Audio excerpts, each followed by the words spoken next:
Welcome home to USA Global TV and Radio. Ours is a place where dreams take flight, voices are heard, and stories are shared. This is where cultures meet, connections are formed, and ideas are transformed into action. This is your destination for authentic storytelling, diverse perspectives, and meaningful conversations. We're where global stories unite and bridges are built beyond all borders. Discover our world of education, entertainment, hope, and inspiration. Together, we're building bridges worldwide. Subscribe to our USA Global TV channel and download our USA Global TV app. Be our guest or join our team. Visit usaglobaltv.com. With heartfelt thanks to our executive producer, Dr. Jacqueline Kerbeck, music scored by Yifei Tang from Cloud Road Music, creative direction by Paul Garcia, and I'm Al Cini, and I'm very proud to be part of the USA Global TV and Radio family. So join us here at USA Global TV and Radio. Make us your home for global connection. All rights reserved. This video and its contents are the exclusive property of USA Global TV and Radio. Unauthorized use, duplication, or redistribution in any form is strictly prohibited. Thank you for being a part of our global community. Let's inspire together. Hello, and welcome to another episode of Intentional Productivity Tips. I am Megan. I am your very favorite strategic productivity partner, and I want to thank you for joining me today. Today, you are watching me on USA Global TV and Radio's YouTube channel, where please remember to like, subscribe, and even be notified when new episodes drop. I want to thank you for joining me here today on Intentional Productivity Tips. This week, we are continuing with our series, our Holiday Sloth Productivity series. And the reason we have a Holiday Sloth Productivity series is because this year, we want to learn from our friends, the sloths. Now, I don't know about you, and I don't mean to share too much about my social media scrolling, but on my Instagram and socials, I do have the joy of coming across a lot of sloths videos because the algorithm knows me by now. And it's something that I have learned from sloths that all of us can learn, right? When we think about it, they are cozy and snuggly, but sloths move with intention. Sloths preserve their energy and sloths are focused. Isn't that something we can learn from? So today we are continuing with our sloth holiday productivity series, and we are specifically looking at something today that is super important. We are looking today at the gift of creating productivity traditions. Today, we're going to talk about traditions that we can implement into our life during the end of the year. We know that November and December are very busy times of the year. We know we have a lot of seasons and holidays that are happening, maybe time off of work. There might be school things ending. We know we're ending one calendar year, getting ready for another, might have family travel. We know there is a lot going on. Our goal at Intentional Productivity Tips is to give you practical ideas and suggestions this holiday season for how to make your holiday season the most cozy, merry, and bright possible. I am excited because this week, one of the things we're going to talk about is my very favorite productivity holiday tradition. It is my remote world Christmas party. You will see right here on the pictures. The last 4 years of my remote world Christmas parties have been great celebrations, and I know tonight's is going to be this year. So let's get started talking a little bit about how can we embrace the gift of creating productivity traditions for the end of the year. So today on our show, as we're going to talk about this, we are going to talk about creating productivity traditions. We're going to talk about it in 5 ways. We're going to talk about welcoming you to the holiday productivity series, which is why we already have, why we're talking why a holiday series is important, and why this holiday season we are embracing the sloth. We're also going to talk about a sloth filter for traditions, creating them. Set once, use everywhere. We're going to talk about 4 specific areas and categories of productivity traditions you might want to think about as we're closing out the year. We're going to talk about my very favorite productivity feature, which is the holiday home office party. We're going to talk about that, and I'm going to hope that by the end of today's episode, you are encouraged, inspired, and even take time to schedule your own holiday home office party. You don't have to work remote to it. We'll talk about that you do not have to be a remote worker. you could have a holiday party at your home office anytime, because we all work the most at home office, right? And then we're going to end our program today by talking about the top 10 sloth productivity traditions, as we're talking about our holiday season productivity traditions. Why is it that we are talking about creating productivity traditions, right? My goal with them is that they are slow, that they are smart, and that they are finished, right? We want to think about creating productivity traditions during this time of year. Again, it closes out the calendar year. It acknowledges any holidays that we celebrate. It gives us a chance to kind of close one year and move into another. Why is it important that we are specific when it comes to productivity? Well, when you think about it, productivity is how we get stuff done. And we want to make sure that we are productive for ourselves and for our holiday season as well. So let's talk a little bit about that. Let's talk about setting up. And as we've said, in a few minutes, we're going to talk about 4 categories of traditions that we can set up. But before we go into it, let's talk a little bit about why and prepare ourselves for our holiday traditions. Now, you all know Megan, strategic productivity partner, is very interested in productivity in her life. As you all know, organization is something I talk about weekly, and project management. So you've got to know that when it comes to setting up my traditions, I actually do set up filters and mindsets in my mind. And so I'm going to share those with you today. What I want for you to think about is, we have mentioned the importance of setting up holiday seasonal productivity traditions. Let's talk a little bit today about, when we're setting those up, how do we filter them in our mind? How do we set our mindset so that we have the tradition and the season experience that we want?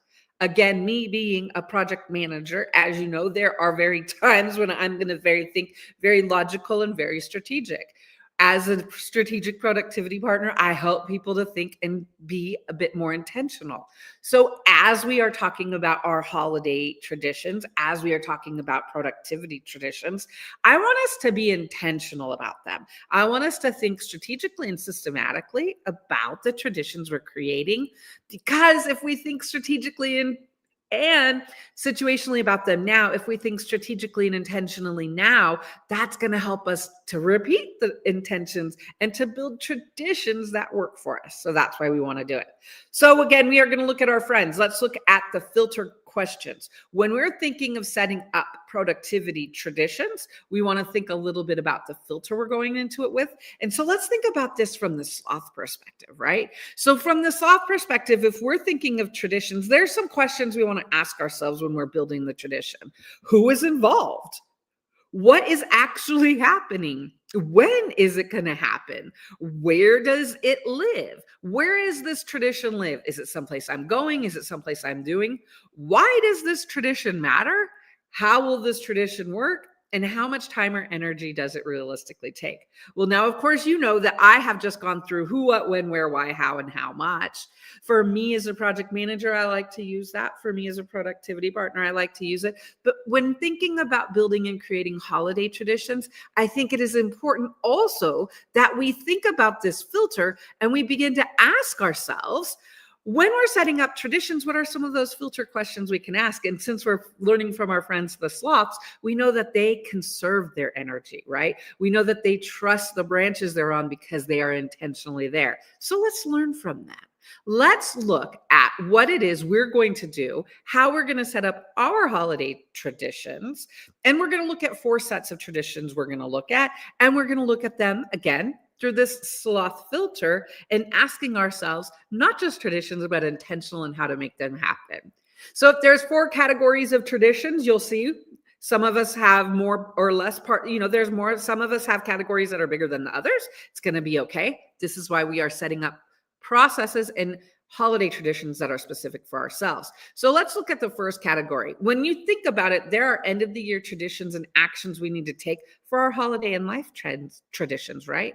These are the events, the gatherings, and the seasonal commitments. We have traditions every year around events, gatherings, and seasonal commitments. So how do we handle and build these traditions so that they are seasonally great, glorious, and we want to continue them? Applying the sloth filter, we're going to ask ourselves, when we're talking about these events and experiences, who's involved? What is actually happening? Not actually what's going to, not actually, oh, it says that it's a Christmas cookie exchange you're going to go to. Oh, but actually it's not a Christmas cookie exchange. What we're going to do is watch TV instead, right? One of the things when we're thinking about the events and the holiday traditions, we want to ask ourselves specifically, what is going to happen here? How do I want to show up? How is it that I want to spend this time? We also want to ask, how much energy? When we're thinking of traditions and we're thinking of going to events and experiences, let us learn from our friends, the sloths, and let us ask ourselves, right? Let us realistically ask ourselves, how much energy is this going to take? Is this going to be a late night party, or is this going to be something that's going to be, let's be honest, I generally go to bed early now. And so I haven't been out late for a very long time. Season events can be like one of those, oh, you think I'm going to stay out past 10 p.m. or past dark? We want to know and be thinking about ourselves, how much energy, time, and what the realistic elements of the event and the tradition are, right? So it's important to ask ourselves, holiday traditions should support the season. They shouldn't take away from it. So we want to begin to ask ourselves, what are the traditions? What are the places? What are the gatherings we're going to go to? And how can we simplify the attending and going? How can we make it an experience that we want? So it is holiday joy, not holiday dread. So that's our first category. That is looking at holiday life and life traditions. Our second category, let's look at business end of the year traditions, because again, we know that it is the end of 2025. We know it's the end of a calendar year. Now, our business years, finance years may not necessarily line up to it, but we all know that when it comes to a new year, do you have new planners? Do you have new files? What do you have to do? So we want to think about how work actually closes, right? So when we're thinking of this filter and how to set up our traditions for productivity for the end of the year, specifically for work, again, let's go through the sloth filter, right? What is finished? What does it mean? What does finishing from 2025 for work mean? Does it mean projects are finished? Does it mean our books are finished? What does it mean? We want to be very clear and set an expectation so we know what we need to complete. There are people in my life who are responsible for finances for the businesses they work for. So on New Year's Eve, they don't close and they don't finish until those finance books are done. Is that you? Prepare for it. Again, thinking about the sloth, we want to ask ourselves, right? What is the finished product? What is the definition of done? When does this work need to happen? And where is this documented? Where does this have to occur? If we identify for ourselves very clearly what we need to finish for the business world of our lives, we're able to finish it and process it and be done. Clear agreements. It is super, super important. Clear agreements now for how we want to end the year are going to prevent reactive responses later. So I would say it is 100% worth spending this time doing this, right? So category 2, how are we going to end our business end of the year? Tradition category 3 is moving more into our personal and family productivity traditions. So this is where we want to think of what are our traditions when it comes to our family, life admin, personal logistics, anything family, right?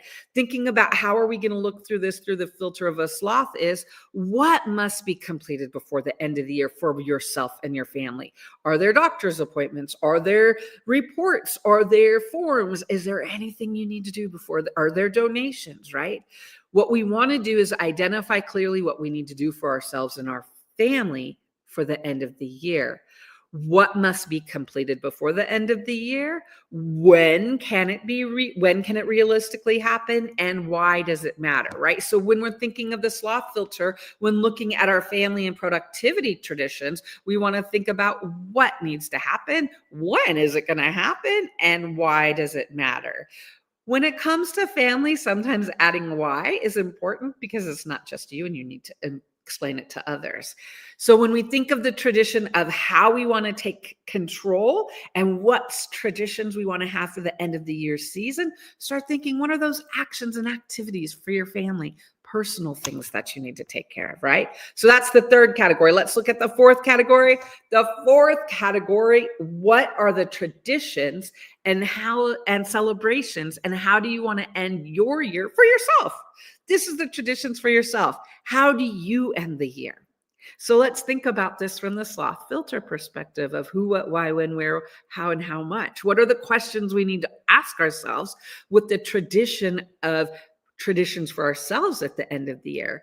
Why does it matter to you? What matters to you?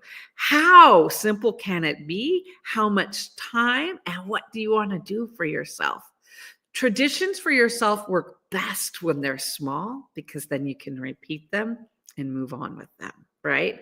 Traditions aren't going to happen by accident, and traditions grow when they're not vague.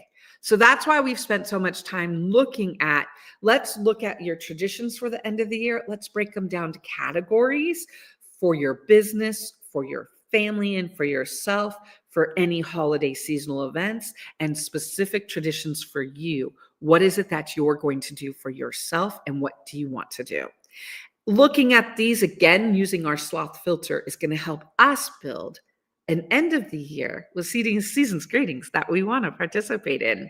And I'll be honest, my very favorite tradition, as I mentioned already, is happening today. Tis the season to plan your remote festivities. Another important element of productivity and traditions for yourself is your home office Christmas party. Population me. And I'm going to tell you the best part of it, the Secret Santa. My Secret Santa is undefeated and absolutely killing it when my Secret Santa gives me gifts.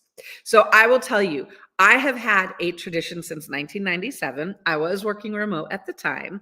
I have had a tradition since having a home office Christmas party since 1997. That's what I'd started working remote before that. But every year since then, now notice there are years between then and now that I have worked in offices and I still had a home office Christmas party because I've always done some work at home.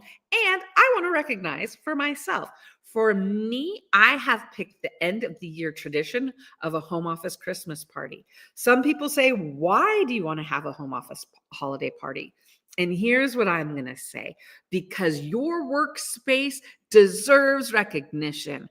The end of your year deserves a celebration, and you don't need to depend on anybody else. You have worked hard this year. You deserve to celebrate however you want. My choice is a home office Christmas party. I specifically have Christmas because I want Christmas playlists and I want a Secret Santa. That's what I do. You need to take a time to figure out what works for your home office, right? Your home office is where the work actually happens. So celebrating and creating a celebration and a tradition of celebrating creates closure, not distraction. And it makes momentum that helps your brain fully finish the year, right? Sloth reminder, finishing well makes starting earlier. So having an end of the year holiday party for yourself closes out this year and makes you excited to have a new year party for next year. So it's very important to continue with setting up a holiday party for yourself or tradition. It could even be a field trip. Remote office holiday party, right? Again, it could be a population of me, and that's the magic. Or maybe you include other people. It is your home office. You could do whatever you want. So what it looks like. It is simple and it is intentional. 1 December evening or day, intentionally blocked on your calendar.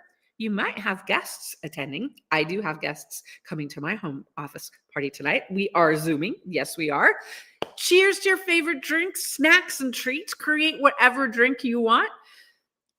The other thing you want to do to make it work magical and just look amazing as you create a magical season playlist. This could be on YouTube. It could be what you watch. It could be your movie. It could be the debate. Is Die Hard a Christmas movie or not? I don't care because I have a Christmas playlist that I care about, right? You want to have and create an experience, what it looks like that you want, and maybe a Secret Santa gift. To you, from you, 100% success rate. I'm going to guarantee it. Why it works? Because it signals the end of the year. Because it's a celebration for you. You have worked hard this year. You deserve time to celebrate what that's been. There might have been peaks and valleys. Absolutely celebrate them all. Have a seasonal end of the year party and experience just for you.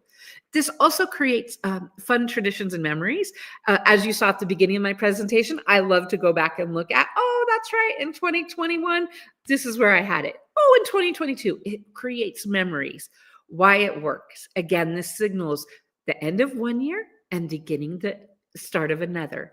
It creates a fun tradition and creates fun memories, something to look forward to. I know in October and November, I always start thinking, what is my Secret Santa going to do their shopping? Again, Secret Santa on point, 100%.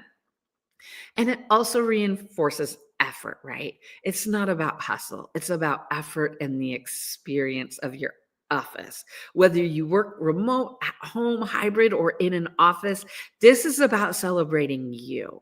Your space is your way, a tradition that's worked for me for a lot of years. So I hope it's something that you think of. And your Secret Santa, the Sloth rule, your Secret Santa, be your own Secret Santa. You earned it. And people say, oh, I don't get the gifts that I want. Guess what? Buy the gifts you want. You deserve it because you could be your own Secret Santa or whatever you call it. I've been sharing this and explaining some of my traditions just to give an example. These are Meganized, right? Make them yours. When you think about it, the end of the year and having seasonal events and celebrations is about you taking time for you. And yes, I did tell my coworkers tonight, I am having my home office holiday party, and it's going to continue until brunch tomorrow. When you think about it, celebrating this season with intentional planning and cozy cheer is the best way to make it the best season possible.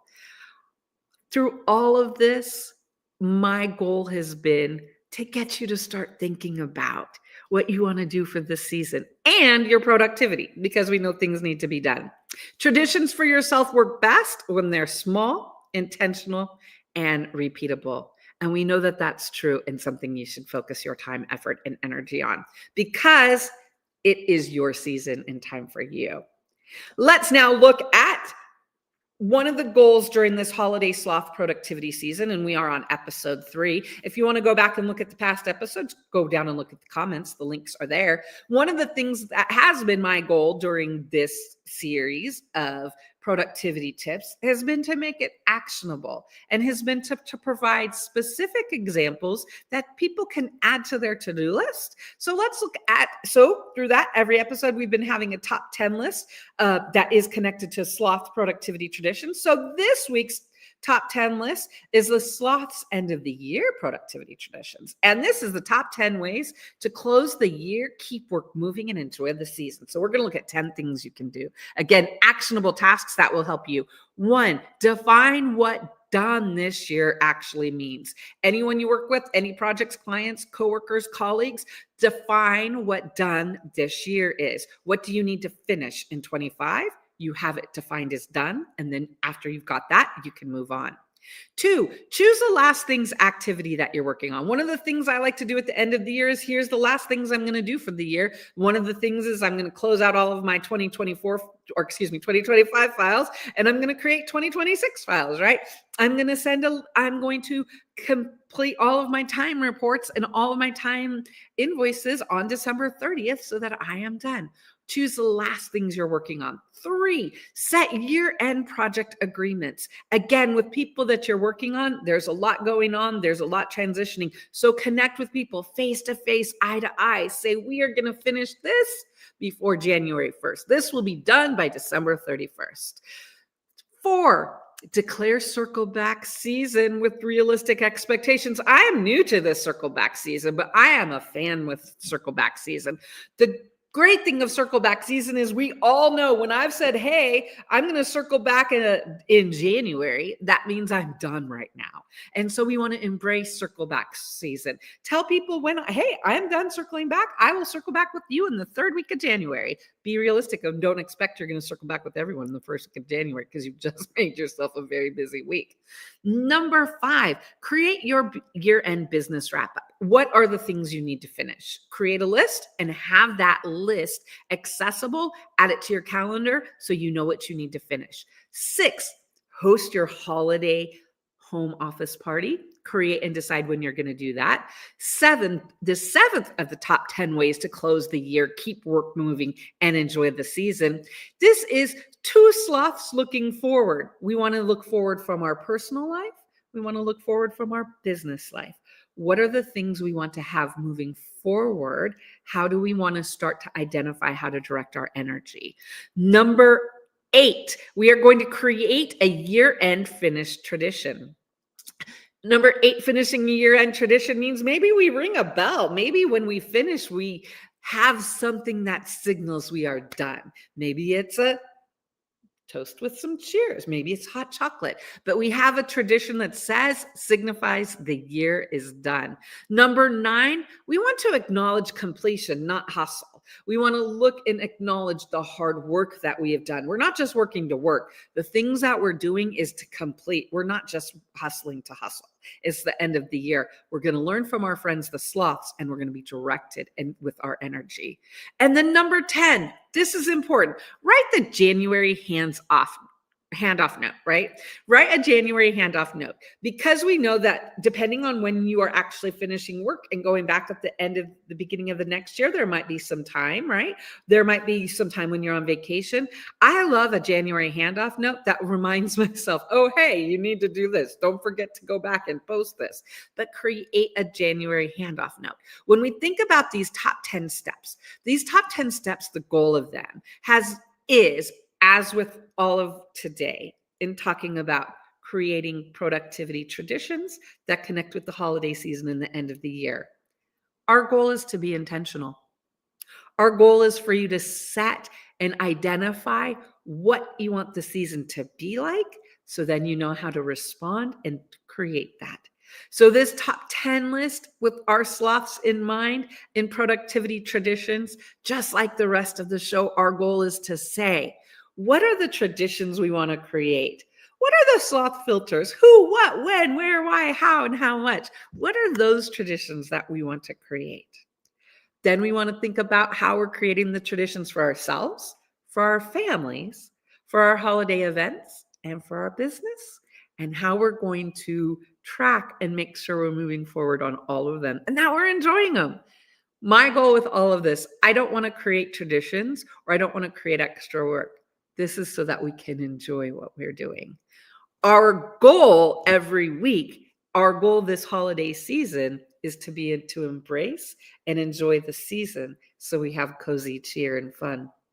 I am Megan. I am your favorite productivity partner. I want to thank you for joining me today to talk about the gift of creating seasonal productivity and traditions. It is one that is so important and so valuable that we're able to say, look, it's the end of the year. How do you want to create it? What do you want to have happen? So I want to thank you for joining me. I specifically want to encourage you to create your own end of the year holiday event or experience. It could be a party. It could be going to the beach. It could be sitting by yourself. Have an end of the year holiday celebration for yourself. Have it in the honor of your home office and all of the work you do, because you deserve it. Thank you for joining me today. It is every Thursday. You can join me here on USA Global TV and Radio's YouTube channel. Please know I will be back next Thursday. If you have questions in between now and then, please, you can reach out to me at megan@global.com. You can reach out to me at megan@indelible.global.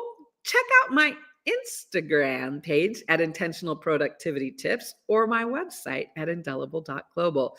Please remember, every Thursday, 2 p.m. Pacific, you can find us here on USA Global TV and Radio.